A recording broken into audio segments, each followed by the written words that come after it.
Alrighty, welcome back. It hasn't been too terribly long. Was having a conversation with a coworker, and we talked about clutter.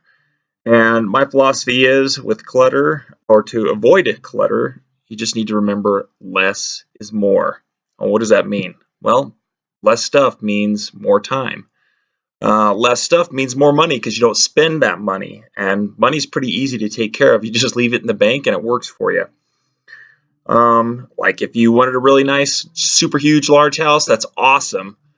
But a really big house equals more work and more expense. So less house, conversely, is less work and less expense. Also, people tend to clutter not just where they live, but it's kind of the mindset. They have a cluttered mindset. Their schedule's really always busy. Their relationships are always kind of cluttered. There's always stuff getting in the way, and there's always controversy or drama. So I just say less is more. You know, people that try and like have a billion friends on Facebook are a prime example of this. They're trying to have so much, their life is so cluttered, and it's almost as if they're trying to feed a need with something that cannot satisfy. So I am all about, I guess you could call me a minimalist. I wouldn't consider myself one because, I have a car, I have some stuff. I just only have what I can take care of, really, or what I think I can reasonably take care of. So, my recommendation, just at your living space, if you have a cluttered house, take stock of what you got. It's kind of like what Adolf Hitler said: he who guards everything guards nothing. And I would adopt that to say, he who cleans everything cleans nothing. If your whole mission for your weekend is to clean the whole house, that is the absolute wrong answer. It's not going to happen. You're going to waste yourself. You're going to get frustrated. You're going to be all exhausted. And then you're going to feel like a failure because you didn't accomplish your goal. But if you can narrow that down to say, hey, I'm just going to clean my room today. Or, hey, I might not even clean my room. I'm going to clean a desk off in my room today. Let that be your goal. And just try and get along with what you can with what you're doing. And as you're looking at all the stuff that you have, oh, dang it, I'm sorry. um, Take stock and say, hey, do I really need this? You can use everything, but that's the possibility. That's not the probability. So I would maybe put everything into a box. Don't get a storage unit. Don't pay for your clutter. And there's people that have tons and tons of garbage and storage units that they'll never use. It's just sitting there and they're paying somebody for it. They might have stuff that's valuable that they could sell, but take honest stock and say, hey, is this a family heirloom? Does this have sentimental value? And if so, is it really worth it? So get rid of your stuff if you can. Keep the stuff that you use, obviously, but do not just keep stuff because there's a possibility in the future you could use it. But start with like your corner in your room or your desk and get it clean. And don't let it get cluttered again. And by doing this, what I mean is when you go there, keep everything in a place and keep everything clean that's supposed to be clean. And if something gets on it, like you leave a can or a pencil out of place, that's your desk.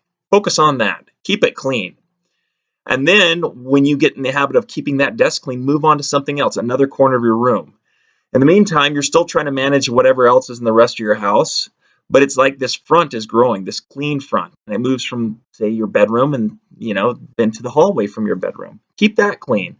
And as you go through and pick up clutter, you can move it into another room and stuff. You're eventually going to have to deal with it. By the time you get to it, though, you should have a clearer mindset and enjoy having clean and less clutter, which will make it easier for you to get rid of stuff. And that hits on another point. You don't just have clutter, it's a cluttered mindset. Like I said, people like to clutter up their schedules. They always overbook. And that's a problem. You need to have time to relax. You need to have time to be spontaneous. And you need to plan for emergencies. If you are so overbooked that you can't handle an emergency, if you have a friend or a loved one who gets hurt or injured, you can't help them. You're not really being a good help if you overbook yourself. And what goes right along with that is, say, for example, somebody goes out to do an activity and they have to take whatever. You're going skiing, you're going swimming or whatever, you come back and you've got your skis, you've got your wet swim clothes or whatever, and people are like, oh, I got to go to the next activity, or I got to run to work. So they'll throw it on the floor somewhere and it's not in the place it belongs. And I always call it mission recovery. So whenever I get home, if I went out and I have ski equipment or if I have camping equipment, I take it out. You have to like take care of your equipment, because if you take care of your equipment will take care of you, and then you put it back where it belongs. And what this does is, decades ago, I used to work at McDonald's, and they had a phrase called "clean as you go."